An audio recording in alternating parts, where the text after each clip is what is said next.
मखीजा के फोन में विनय की ये फोटो मिली।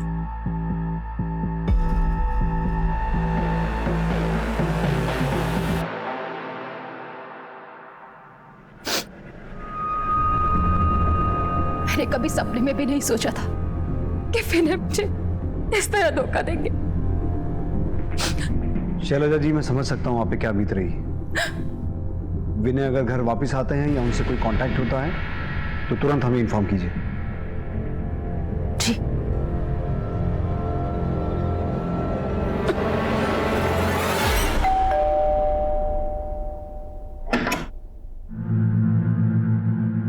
माधु ने भेजा है। जी आइए।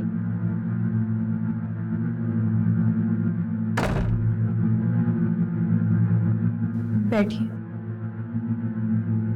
आप कुछ लेंगे? चाय, कॉफी? नहीं, अपना इंतजाम हम खुद कर लेते हैं।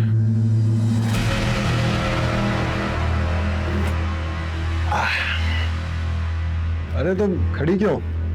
बैठो ना। ये क्या कर रहे हो? महादू आता ही होगा, उसी से बात करना। अरे माधु क्या अब कंचे खेलने आएगा? आओ। अरे मेरा हाथ छोड़ो, ये क्या कर रहे हो? शर्म नहीं आती अपनी होने वाली भाभी के साथ? अरे किसकी भाभी?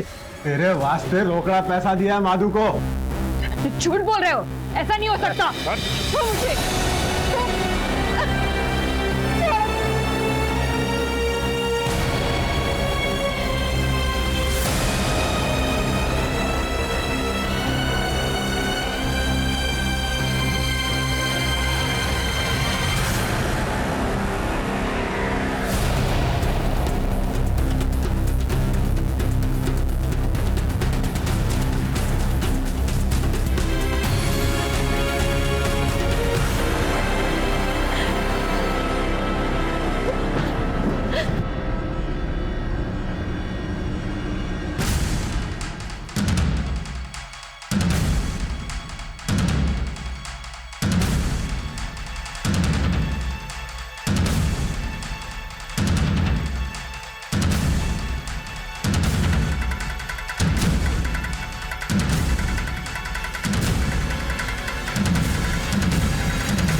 सुनो, कोई लड़की को लाल कपड़े में जाते हुए देखा गया यहाँ पे?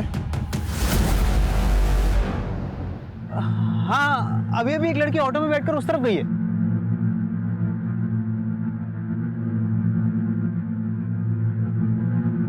बताइए, आपका विनय के साथ क्या रिश्ता था?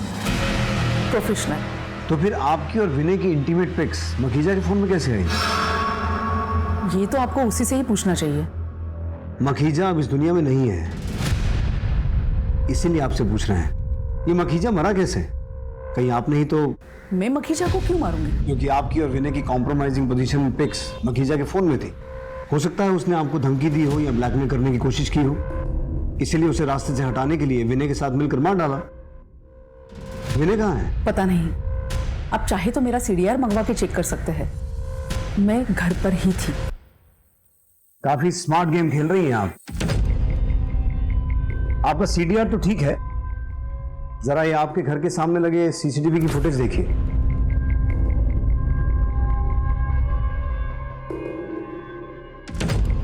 आपके बेटे रोनी की विनय के साथ क्या दुश्मनी थी? पता नहीं किसकी नजर लग गई मेरी बेटी की गृहस्थ जीवन में। ये सब कैसे हुआ बेटा? मुझे तो खुद कुछ समझ नहीं आ रहा माँ। सुबह तो ये ऑफिस के लिए निकले थे और रेवती को कॉलेज छोड़ना था। रेवती कौन है? नानखेड़ा से आई थी माँ। नानखेड़ा?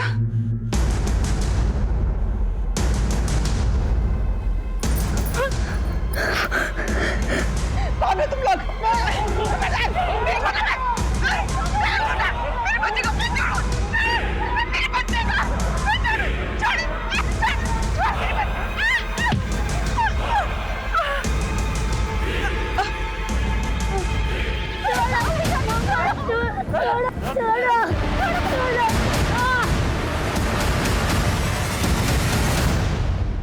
रोनी, विनय कहाँ है? How would I know, sir? तुमने उसकी कार की हेडलाइट तोड़ी थी, उसे धमकाया भी था। किस लिए? वो हमारा कुछ पर्सनल प्रॉब्लम था। तो उस पर्सनल प्रॉब्लम को खत्म करने के लिए विनय के साथ कुछ किया नहीं ना? नहीं सर, मखीजा का मर्डर कैसे हुआ? I don't know. तुम्हें गुस्सा तो मखीजा पे भी होगा, क्योंकि उसके फोन में वो पिक्स जो थी।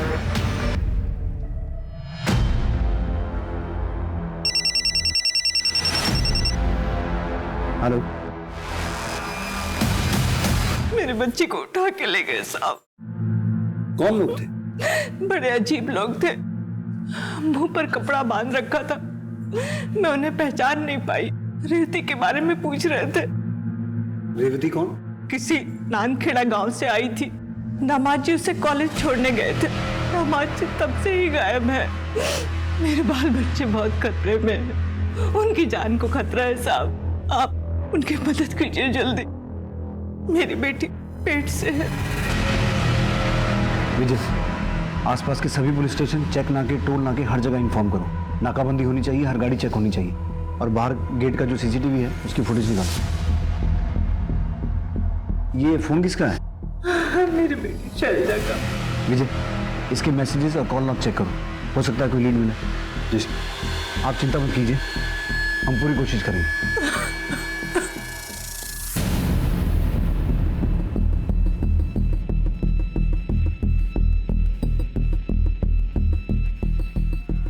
पहले मखीजा का मर्डर हुआ, फिर विनय गायब हुआ, और अब विनय के बीवी और बेटा। कहीं ये सब विनय का किया धरा तो नहीं है? मखीजा का मर्डर करके अपनी फैमिली को यहां से निकाल के धीरे धीरे गायब होने की कोशिश कर रहा।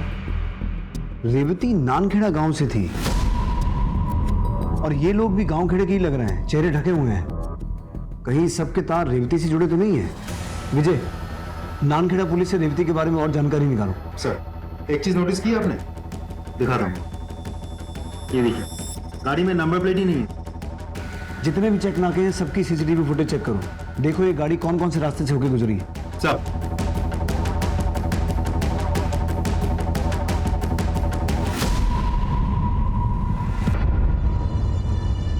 अम्मा जी प्रणाम।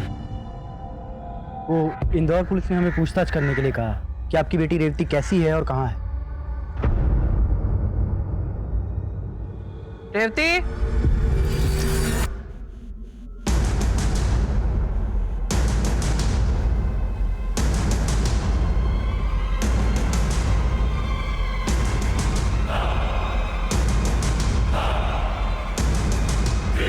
ये रही रेवती। दरोगा तुमसे मिलना चाह रहे थे, पूछ रहे थे तुम हो कैसे। ठीक हो ना तुम? हो गई तसल्ली? जी अम्मा जी, हो सकता है इंदौर पुलिस वालों को कोई गलतफहमी हो गई है। ठीक है, चलता हूँ। प्रणाम।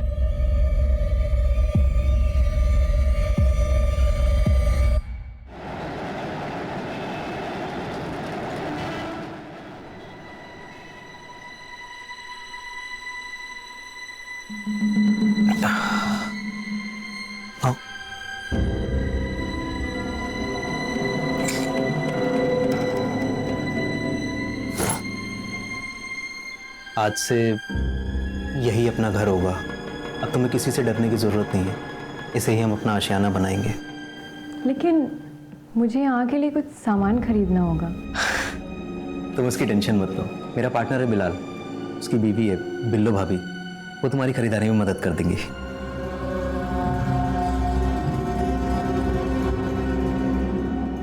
वक्त गुजरता गया, पुलिस उधेड़बुन में थी कि आखिर विनय, उसकी पत्नी शैलजा और बेटा सोनू कहाँ हैं? मखीजा का हत्यारा कौन है और रेवती की सच्चाई क्या है? तहकीकात में कुछ दिन गुजर गए, बहुत सारे सबूतों की और संदिग्धों की जांच पड़ताल की गई, लेकिन सारे सवाल वैसे के वैसे थे। न मेखला कुछ बोल रही थी और न ही रोनी।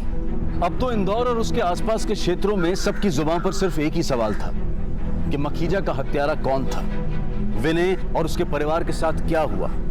क्या वो कहीं भाग गए थे या उन्हें अगवा किया गया था, या फिर वो जिंदा भी थे या नहीं? सर, शैलजा के मोबाइल पे रेवती का एक मैसेज आया है। मैसेज में लिखा है, दीदी मैं बहुत परेशान हूँ, बहुत मुसीबत में हूँ, प्लीज मुझे बचा लो। रेवती। कहीं ये वो नानखेड़ा वाली रेवती तो नहीं है? नहीं सर, ये कोई और रेवती है, क्योंकि नानखेड़ा वाली रेवती अपने घर पे है। और वैसे भी ये मैसेज मुंबई के मोबाइल नंबर से आया है। तो मुंबई पुलिस से कांटेक्ट करो और उन्हें रेवती और इस केस की पूरी जानकारी दो। सर। विनय ने उस दिन रेवती को कॉलेज के बाहर छोड़ा था ना? जी सर। उस दिन की CCTV footage I? Yes sir. ये कॉलेज गेट की सीसीटीवी फुटेज है।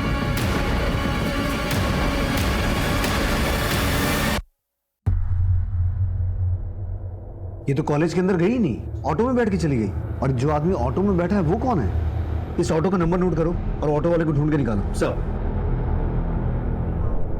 हाँ सर, इस लड़की को मैंने नए बाजार में छोड़ा था। ऑटो में बैठा ये लड़का कौन था? सर, बातों से तो लग रहा था इसका दोस्त था। विजय, इस फुटेज से रेवती की फोटो लो। सर।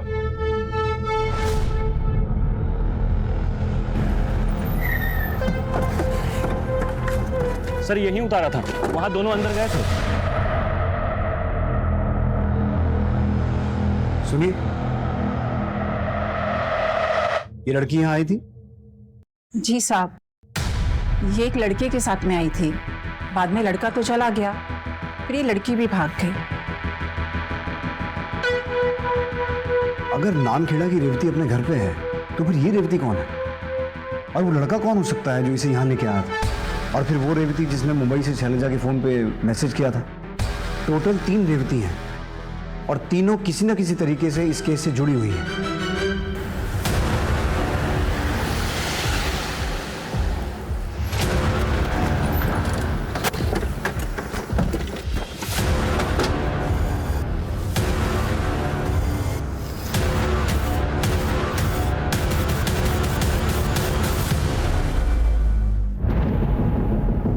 सर ये देखिए, चाकू से कई बार वार किया गया सर। आसपास चेक करो, देखो शायद कोई क्लू मिले। सर। Lucky Taylor.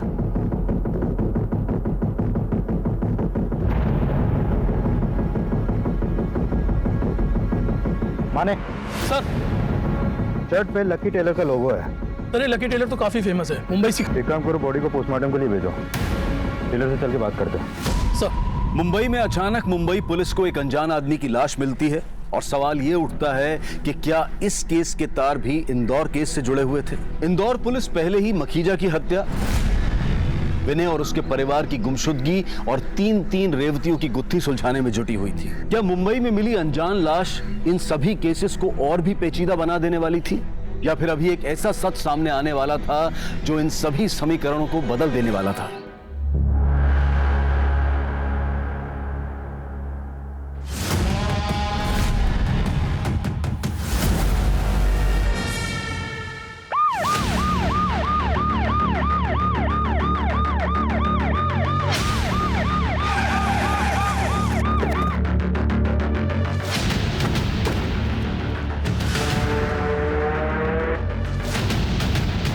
किसने तुमने फोन किया था?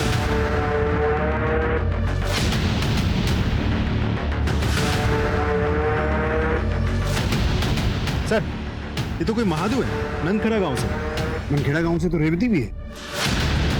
विजय, इसकी एक फोटो लो और बॉडी को पोस्टमार्टम के लिए भेजो। सर।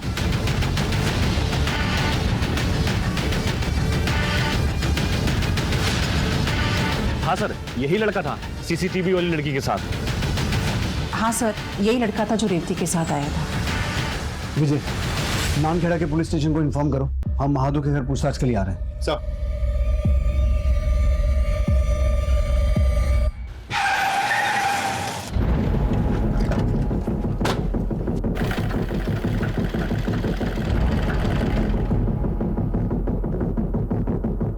हमें मालवानी के पास एक लाश मिली है जिसकी शर्ट पर आपकी दुकान का टैग है। जो भी शर्ट आप बनाते हैं उन सभी शर्ट्स पर 3 अलग-अलग रंगों के बटन लगाते हैं आप? नहीं साहब। तो फिर ये क्या है? ये तो बिलाल। कौन बिलाल? इलेक्ट्रिशियन है, उसी ने तो हमारे दुकान का फिटिंग किया था, उसे ही ये सब शौक है। कहाँ रहता है ये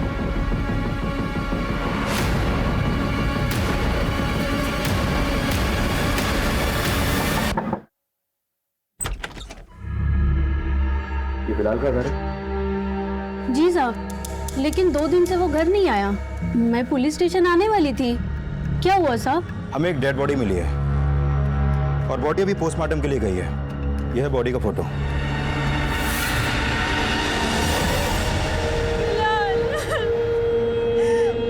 ये क्या हो गया? संभालिए अपने आप को।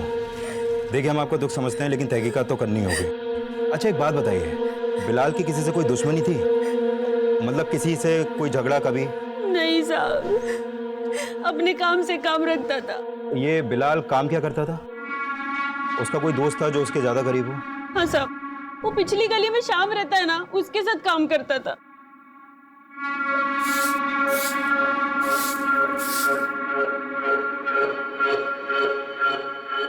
जी ये आपका बेटा है? हाँ साहब, ये हमारा बेटा माधु है। इसकी गलत हरकतों के कारण मैंने इसे घर से निकाल दिया था साहब। क्यों, ऐसा क्या हुआ? कोई काम धाम ही नहीं करता था, बस ताली पी के पड़ा रहता था साहब। आपको क्या लगता है उसके साथ किसी की कोई दुश्मनी थी, लड़ाई झगड़ा? यहाँ गांव में तो नहीं साहब, पता नहीं इंदौर में किसी से दुश्मनी हुई हो। तो उसने आपसे कभी संपर्क तो किया होगा, कभी कुछ बताया कि उसको किसी से खतरा है या ऐसा कुछ? नहीं साहब, हमारी उससे कोई बात ही नहीं हुई है। ठीक है, जैसे ही बॉडी का पोस्टमार्टम हो जाएगा आपको इत्तला करेंगे, आप बॉडी क्लेम कर सकते हैं। जी सर।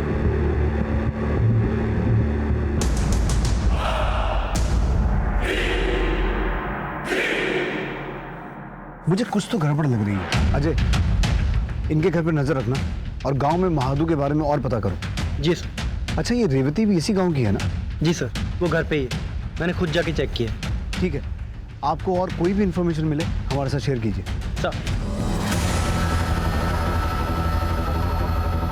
यही घर है साहब, वो शाम का यही घर है। यहाँ तो ताला लगा हुआ है। थोड़ा सा सर, लगता है घर खाली करके ये लोग कहीं चले गए हैं। पूरे घर की तलाशी लो सर, उधर चेक करो।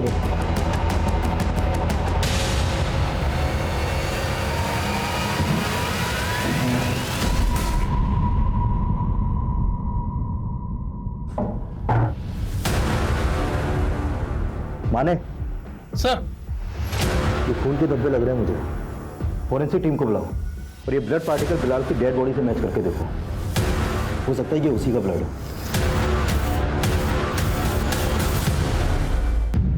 दाल में कुछ काला तो है। पहले मखीजा का मर्डर हुआ, फिर विनय गायब हुआ, सोनू और शैलजा गायब हुए, फिर महादू की हत्या हुई और अब ये तीन रेवती। सर, एक बात मुझे बहुत खटक रही है।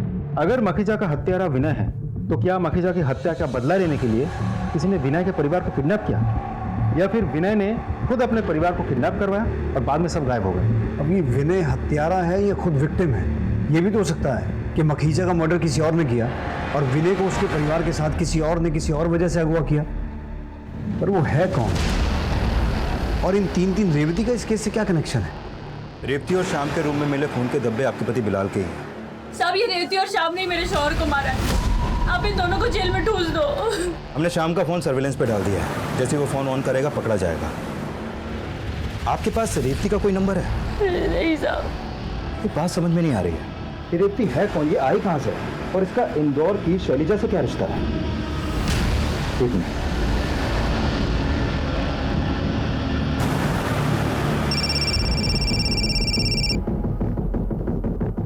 जय हिंद। जय हिंद। मैंने आपको यह बताने के लिए कॉल किया है कि रेवती ने जिस नंबर से शैलजा को मदद मांगने के लिए मैसेज भेजा था, वो नंबर एक्चुअली मुंबई के बिलाल का है, लेकिन अभी उसका मर्डर हो चुका है। और बिलाल के मर्डर में हमारे सस्पेक्टेड क्रिमिनल बिलाल का एक दोस्त है श्याम और उसकी गर्लफ्रेंड रेवती है, और अभी ये दोनों ही फरार हैं। मैं आपको शैलजा केस से जुड़ी रेवती की फोटो दिखाता हूँ, आप देख के बताइए कि बिलाल केस से जुड़ी रेवती सेम है या अलग है। ये देखिए, ये देखिए, यही वो रेवती है जो श्याम के साथ रहती थी। हाँ सर, यही है रेवती, और इन दोनों ने ही मिलकर मेरे पति को मारा है। तो शैलजा के घर आई रेवती ही मुंबई गई थी, इसका मतलब है रेवती नंबर 2 और 3 सेम है, लेकिन इस रेवती को इंदौर में महादू के साथ देखा गया था। तो क्या इसी रेवती ने महादू की हत्या की यहाँ इंदौर में और वहां मुंबई जाके बिलाल की हत्या की? खैर, आपको अगर रेवती मिलती है तो हमें इन्फॉर्म कीजिए। श्योर। जय जय हिंद। Excuse me. हेलो, हाँ, very good. Thank you sir, आपका शक बिल्कुल सही निकला। माखीजा के मोबाइल में विनय और मेखला के जो पिक्चर्स मिले थे वो हमारी टीम ने बहुत डिटेल में स्टडी किया। उसमें माइक्रो लेटर्स में उस मोबाइल कंपनी का वाटरमार्क है जिसमें पिक्चर्स खींचे गए थे। सर, माखीजा का मोबाइल किसी और कंपनी का था, लेकिन पिक्चर्स खींचने वाले ने ब्लूटूथ के जरिए पिक्चर्स ट्रांसफर किए थे, इसलिए ज़्यादा कुछ पता नहीं चल पा रहा था। पिक्चर्स क्लिक किसने की? मेखला के ड्राइवर ने। तुम मेखला के ड्राइवर हो? जी सर।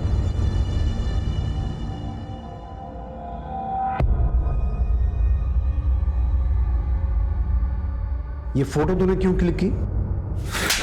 सर बताता हूँ सर, मैम कहाँ जाती कब किधर जाती मुझे सब पता होता था। मखीजा सर ने मुझे पैसे दे के बोला मेखला मैम पर विनय सर पे तुम नजर बनाए रखो, उन्हें ही सर अपने ठेकेदारी में इस काम की जरूरत थी। सर मैंने चुपके से दोनों का फोटो क्लिक किया और मखीजा सर को दे दिया। सर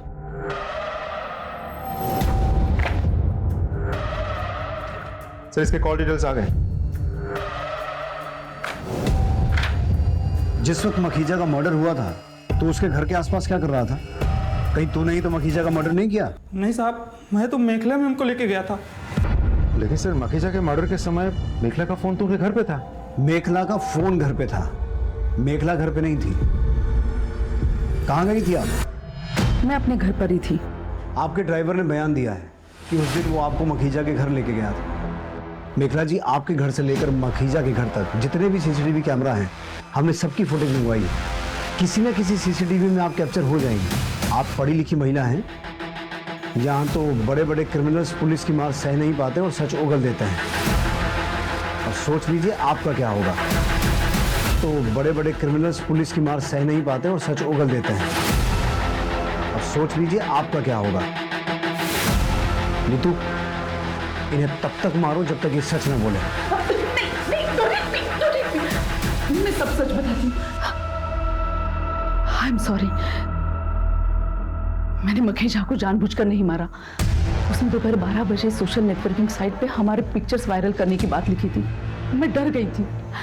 उससे यही रिक्वेस्ट करने के लिए मैं उसके घर पर गई, लेकिन उसने वहां बदतमीजी की। मैं बहुत गुस्से में आ गई और वहां पर पड़ा एक फ्लावर वास उठाया और उसके सिर पे मारा। जख्म बहुत गहरा था और मखीजा की वहीं पर डेथ हो गई। मैं डर गई थी। मेरे समझ में नहीं आ रहा था कि मैं क्या करूं। मैंने जैसे तैसे अपने आप को कंट्रोल कर लिया।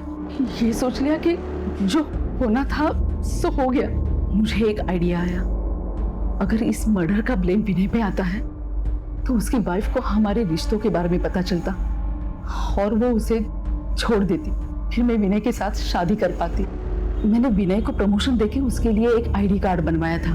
उसे सरप्राइज देना चाह रही थी, तो वही आईडी कार्ड मैंने मखीजा के डेड बॉडी के पास रखा। आपने अपने ही बॉयफ्रेंड को मर्डर केस में फंसाने की कोशिश की? वो तो बस थोड़ी दिनों के लिए ही फंसा ना, क्योंकि वहां पर ना तो विनय की फिंगरप्रिंट्स थे और ना ही कोई सबूत था, क्योंकि विनय वहां पर गया ही नहीं था और उसने मर्डर किया ही नहीं था। तो वो बस थोड़े दिन में ही बच निकलता। अभी कहाँ है विनय? यही तो समझ में नहीं आ रहा है सर, लेकिन पता नहीं क्यों मेरा मन कर रहा है कि विनय खतरे में है। प्लीज उससे बचा लीजिए। कहीं ऐसा तो नहीं कि इतना कुछ होने के बाद भी विनय ने शादी से मना कर दिया और आपने उसे मार डाला और उसके परिवार को अगवा करके उनके साथ भी कुछ भला बुरा किया? मैंने सिर्फ मखीजा को मारा है और वो भी एक्सीडेंटली। अलग अलग हादसों से जुड़ी रेवती नंबर 2 और रेवती नंबर 3 अलग अलग नहीं है, बल्कि एक ही रेवती है। इस हैरत अंगेज सच के सामने आने से इस केस में एक बड़ा उलटफेर हो गया। सारे बिखरे हुए पहलू एक दूसरे से जुड़ गए और होली के दिन शुरू हुई अपराधों की एक कड़ी पुलिस के सामने खुलने लगी। अब जरूरत थी उन सभी अपराधियों को पकड़ने की, विनय और उसके परिवार को बचाने की। पुलिस तुरंत एक्शन में आ गई। मिशन रिस्की था, लेकिन रिस्क तो पुलिस की ड्यूटी का एक अहम हिस्सा है। और इसी दौरान पुलिस को एक अहम खबर मिली।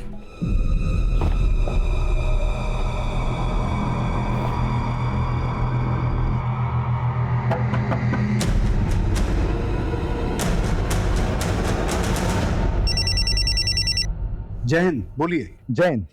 हमने रेवती को पकड़ लिया है। रेवती, तुम्हारे चक्कर में इतने सारे कांड हो गए, अब सब कुछ साफ साफ बताओ। तुम दोनों ये बताओ कि बिलाल को क्यों और कैसे मारा?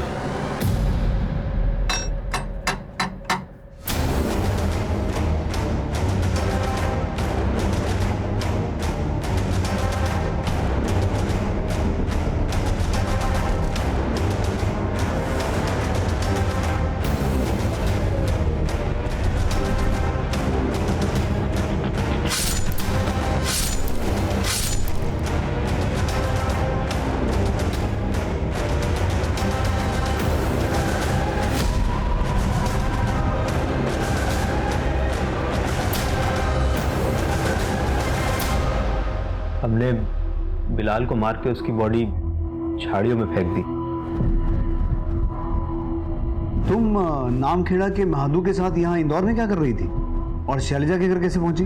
सर मैं नानखेड़ा की सरपंच अम्मा जी की बेटी हूँ। क्या? जी।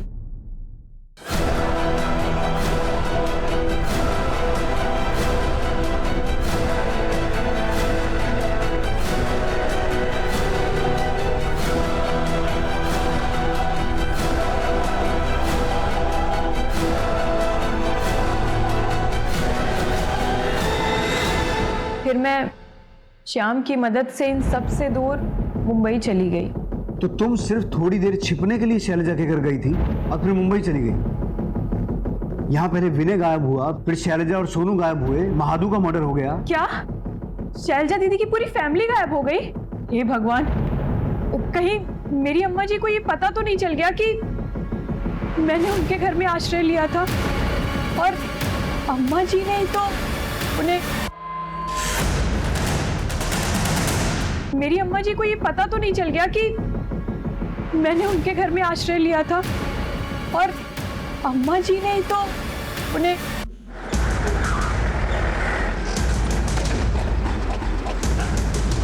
चल बाहर निकल।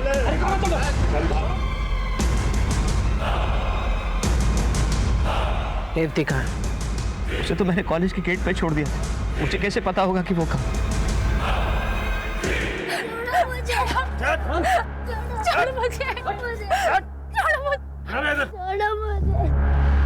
अरे अब तो बता, कहाँ है रेवती? वो हमारी छात्रा थी, कॉलेज में एडमिशन के लिए आई थी। हमने तो बस उसकी मदद की है, हमें और कुछ नहीं पता। आप मेरे पति को छोड़ दीजिए। लटका दो इन लोगों को भी। लटका रे। माजी ऐसा मत करो, माजी वो पेट से है, माजी तो आप तो हमारे तो वो पेट से है। फिर तो ज्यादा देर दर्द बर्दाश्त ही नहीं कर पाएगी, है ना? और बहुत जल्दी अपना मुंह खोल देगी। बताओ, वो तो कहाँ छुपा के रखा है? बताओ, बताओ।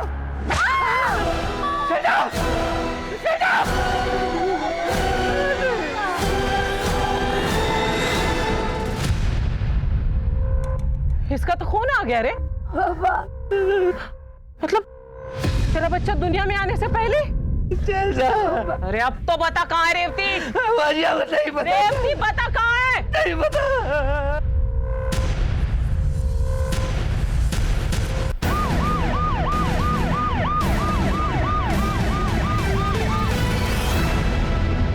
आपके घर की तलाशी लेनी है, वारंट दिखाओ।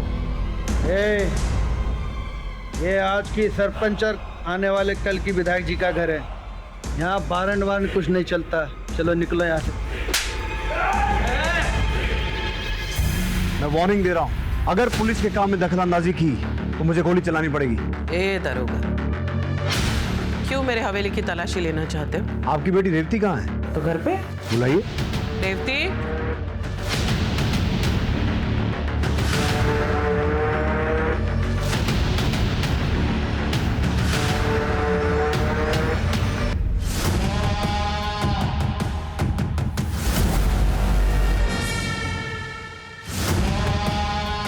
ये है ना आपकी बेटी रेवती?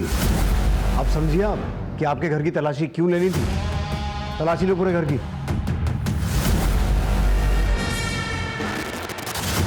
सर।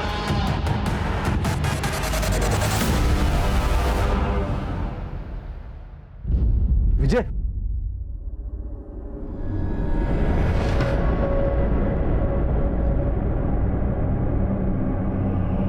बच्चा जिंदा है। सुरेश, इसे हॉस्पिटल लेके जाओ जल्दी।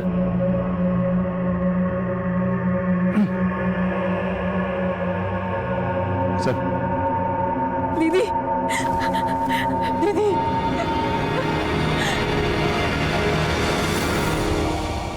अब बताएंगी महादू को कैसे मारा? मुझे नहीं मालूम। नीतू, सबके सामने मारो इसे। सब मैंने मारा।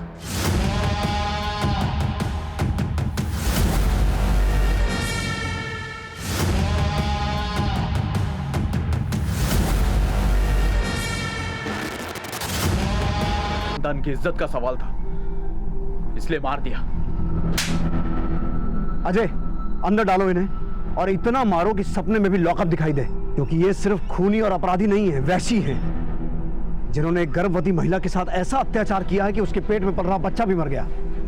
और अम्मा जी, पूरी कोशिश करूंगा कि कानून आपको कम से कम फांसी की सजा तो दे।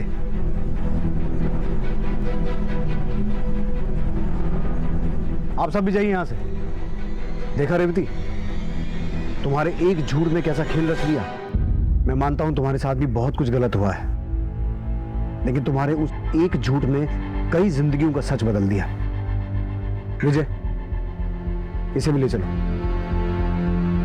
पुलिस ने पुख्ता सबूतों और गवाहों के साथ अपराधियों को कोर्ट में पेश किया और उन्हें सजा दी गई, लेकिन ये कहानी यही खत्म नहीं होती है। अम्मा जी और संग्राम ने अपने खानदान की इज्जत बचाने के नाम पर जो अपराध किए, उसका समर्थन करने वाले बहुत से लोग इस समाज में मौजूद हैं, जो आज भी ये नहीं मानते हैं कि जन्म और जात पात का भेदभाव करना गलत है। हम सब इंसान ही हैं, और जिस दिन हम किसी भी इंसान को उसके जन्म से नहीं बल्कि उसके कर्मों से जज करना शुरू करेंगे, तो शायद उसी दिन से बहुत सारे अपराध अपनी जड़ से ही मिट जाएंगे। दोस्तों, कोरोना वायरस से बचाव के लिए सरकार और प्रशासन ने कई कदम उठाए हैं। ये बहुत जरूरी है कि हम उनके द्वारा दिए गए निर्देशों का सही तरीके से पालन करें, अफवाहों पर विश्वास ना करें और डर का माहौल ना बनने दें।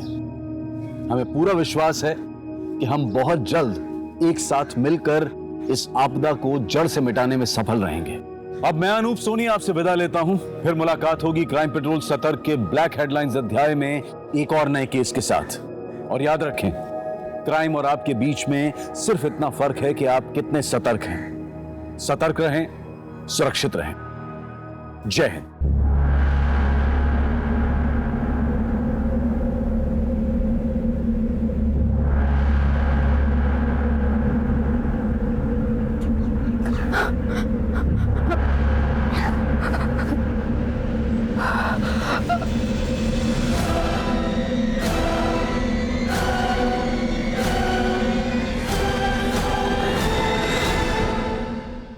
नमस्कार, आदाब।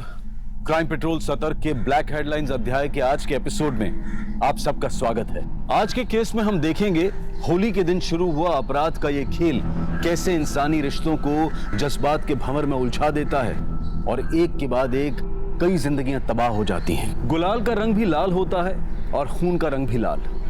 गुलाल को जब हवा में उड़ा दिया जाता है तो जिंदगी खुशियों से भर जाती है, लेकिन वहीं जब खून बहता है तो जिंदगी हाथ से फिसल जाती है। होली है! होली है! होली है!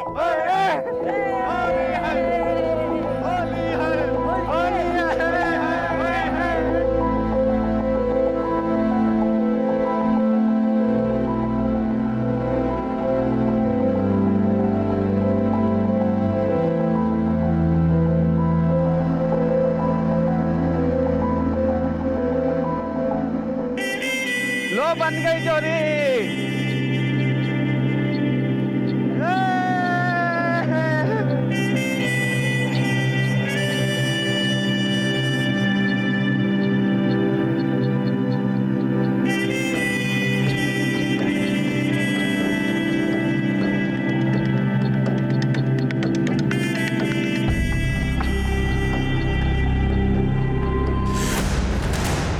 ये क्या किया तुमने?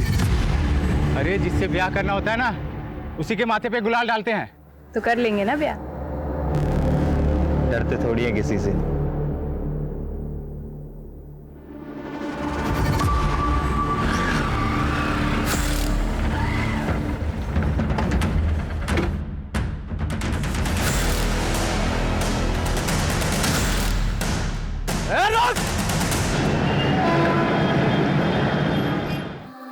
बेगम, होली मुबारक। आपको भी होली मुबारक। आप मेरे त्योहारों का भी कितना ख्याल रखते हो ना। देखो ना, मेरे लिए होली भी खेल रहे हो। तेरे लिए तो कुछ भी।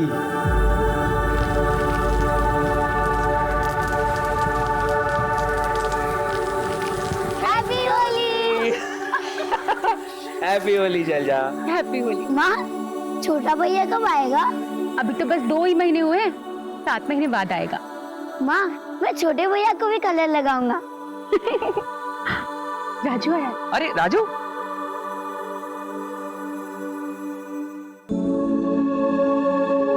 होली की शुभकामनाएं राजू, जीते रहो। होली की शुभकामनाएं साहब। Happy Holi Raju, happy Holi Sonu. राजू आपको भी होली की बहुत सारी शुभकामनाएं। तुम अभी भी स्कूल जा रहे हो या चाय के ठेले पे दिन भर काम करते हो? रोज स्कूल जाता हूँ साहब। आपने इतने अच्छे स्कूल में एडमिशन कराया, छुट्टी कैसे मार सकता हूँ? अरे मैं तो भूल ही गया, तुम्हारे इस महीने की फीस जमा करनी थी ना, मैं कल ही जाके देता हूँ। ठीक है? अब बातें हो गई हूँ तो चलो मिठाई खिलाती हूँ। चलो। मिठाइयाँ आ गई हैं इंजीनियर साहब। होली की बहुत बहुत शुभकामनाएं तुमको भी। हम सब ठेकेदारों की तरफ से जरा मुंह मीठा कीजिए सर। मखीजा जी आप जानते हैं मैं सरकारी मुलाजिम, ये मैं ले नहीं सकता। साहब आपकी सख्त रिपोर्ट की वजह से किसी भी ठेकेदार का बिल पास नहीं हो रहा है। हमारे बीवी बच्चे रास्ते पर आ जाएंगे साहब। देखिए मखीजा जी काम सही कीजिए, रिपोर्ट अपने आप सही बन जाएगी। बस अपना आशीर्वाद हम पे बनाए रखना साहब, वरना क्या वरना? ना मजबूरन हमें कुछ करना पड़ेगा साहब। ये देखिए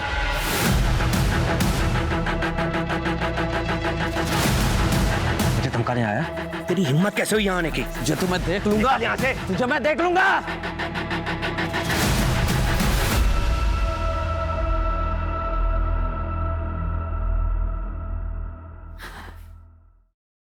विनय, तुम जानते हो ना मैं रंग नहीं खेलती। मेघला मैं यहाँ तुमसे कुछ और बात करने आया हूँ। मखीजा आया था।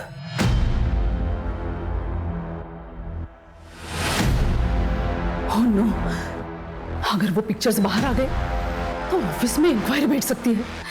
मेरा सारा रेपुटेशन खराब हो जाएगा, यहाँ तक कि प्रमोशन भी रुक सकता है, और ऊपर से घर परिवार टूट जाएगा सवाल।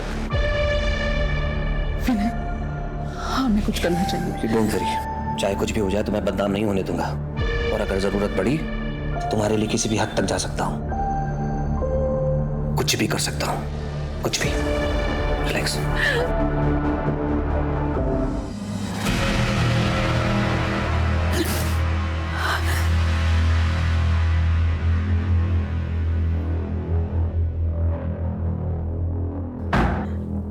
मैं चलता हूँ।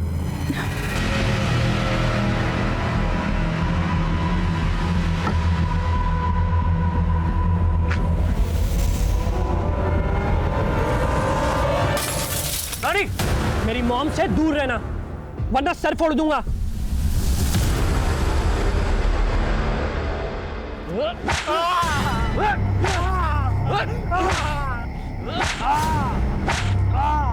तेरी इतनी हिम्मत, तू मेरी बहन को नजर उठा के देखेगा? हाँ, उसके माथे पे गुलाल भरेगा? ये हमारी होली की प्रथा है।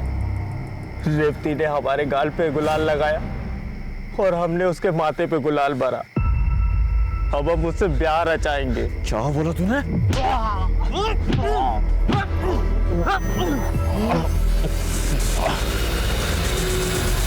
रुक जाओ।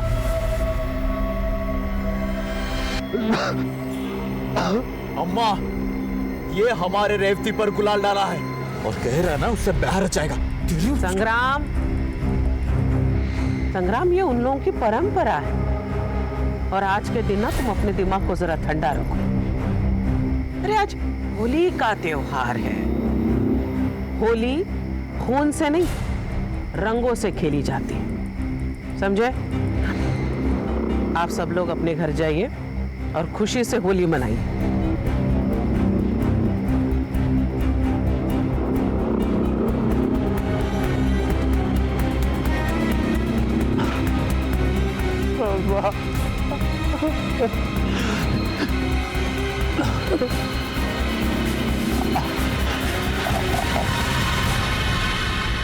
अम्मा जी, आपकी बेटी को उसने फिर भी आपने उसे छोड़ दिया।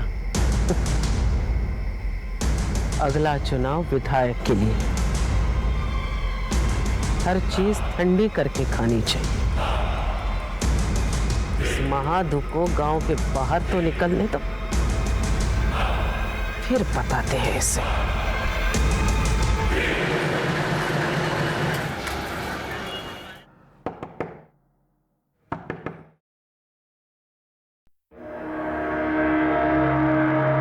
फाइल लागू जीजा जी। शैलजा दीदी कहाँ है? जी मैं रेवती, शैलजा दीदी की छात्रा हूँ। वो हमारे गांव आती थी ना पढ़ाने, तभी से उनसे जान पहचान हुई। मैं उनकी फेवरेट स्टूडेंट थी। शैलजा जी आ रही हूँ। अरे रेवती, प्रणाम दीदी। खुश रहो। वो कॉलेज का फॉर्म भरने इंदौर आई, पर मुझे यहाँ का कुछ पता नहीं, इसीलिए आपके पास चली आई। वैसे दी, आप जो फोटो दिखाए थे, जीजा जी तो उससे भी ज्यादा खूबसूरत हैं। वो छोड़ो, ये बताओ कि तुम्हारे घर वालों ने तुम्हें अकेले कैसे आने दिया? 18 साल की हो गई हूँ, कहीं भी अकेले आ जा सकती हूँ। नहीं दी, मेरा पेट भर गया। अच्छे से खा लो, कॉलेज बहुत दूर है। अच्छा तुम जा कैसे रही हो? अरे मैं ऑफिस जाते समय कॉलेज छोड़ दी। ठीक है, चलो सोनू, तुम भी जल्दी से खाओ।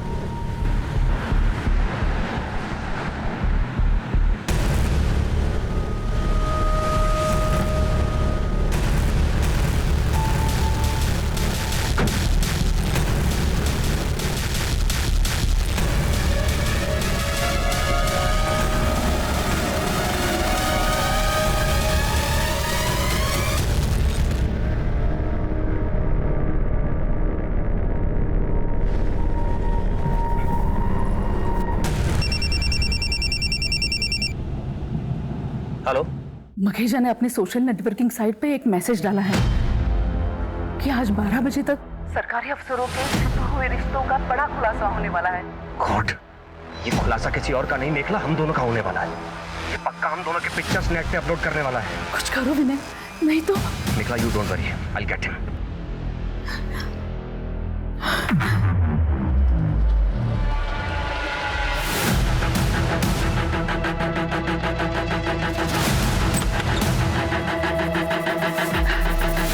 नमस्कार नमस्कार।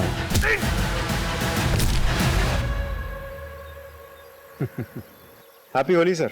होली मुबारक हो। सर हमारी होली तो सबकी होली खत्म होने के बाद ही होती है। I know. आप एक्सक्यूज मी। हेलो, क्या?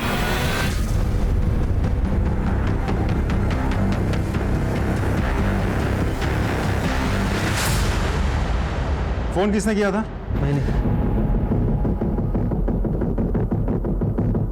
पूरा घर चेक करो, बॉडी का पंचनामा करके इसे पोस्टमार्टम के लिए भिजवाओ। सर विनय कुलश्रेष्ठ, एग्जीक्यूटिव इंजीनियर। होली के दिन विनय के साथ इनका झगड़ा हुआ था। विनय ने इनको धमकाया भी था। तेरी हिम्मत कैसे हुई यहाँ आने की? सर ये फोटो देखिए, ये विनय और विनय के सीनियर कॉलीग मेखला, मैं इन दोनों को जानता हूँ। पूरा गांव छान मार, वो जहां भी दिखे उसे लेकर आ अभी इसी वक्त। जा। जी अम्मा जी। माँ, रेवती गहने और पैसे भी लेके भागी है। संग्राम, गहने बनवाए जा सकते हैं, पैसे कमाए जा सकते हैं, खेतों में बीज डालेंगे ना तो सोना उगेगा, लेकिन बात यहाँ से पैसों या गहनों की नहीं है, बात है हमारी इज्जत की। इसलिए उसे ढूंढ कर लेकर। ठीक है अम्मा।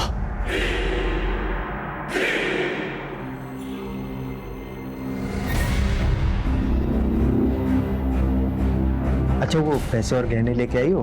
मैं अपने और माँ दोनों के गहने और पैसे लेकर आई हूँ। ये देखो, ये और ये रहे गहने, ये देखो।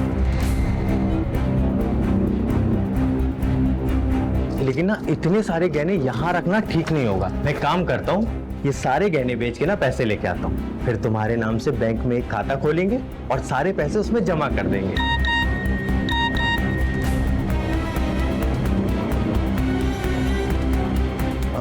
अच्छा सुनो ना। हाँ? मेरे ना अभी एक भाई आ रहे हैं, उन्होंने ही हमारी रहने की व्यवस्था की है।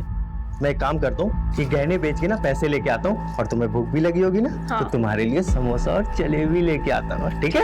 अच्छा चल आता हूँ।